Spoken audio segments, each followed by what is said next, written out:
ఈ 12th house మనకి ఇవ్వడం నేర్పిస్తుంది. మనిషి ఎప్పుడు తనకి కావాలి, నాకు కావాలి, నేను అనేటువంటి ఒక ఫీలింగ్లో ఉంటాడు. కాబట్టి ఎప్పుడైతే దానికి నెగిటివ్గా, అంటే నువ్వు ఎప్పుడైతే ఇవ్వాలి అని చెప్పినప్పుడు మనకు అది కొంచెం చెడుగా అనిపిస్తుంది. కానీ 12th house is a very good house and it teachers lessons about donating. అంటే మీరు ఇవ్వాల్సింది, ఈ జీవితంలో ఇవ్వాల్సింది 12th హౌస్ చూపిస్తుంది.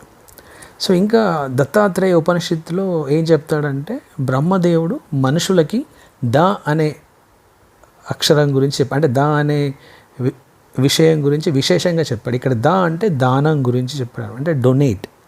సో ఇది డొనేట్ గురించి ఉపదేశిస్తుంది, అంటే మన జీవితంలో ఇవ్వాల్సిన వాటి గురించి చెప్తుంది. So 12th house which always tells about giving to others. ఇక్కడ వీనస్ ఎందుకు 12th హౌస్లో ఎగ్జాల్టెడ్ అవుతుందంటే, శుక్రగ్రహము ఇక్కడ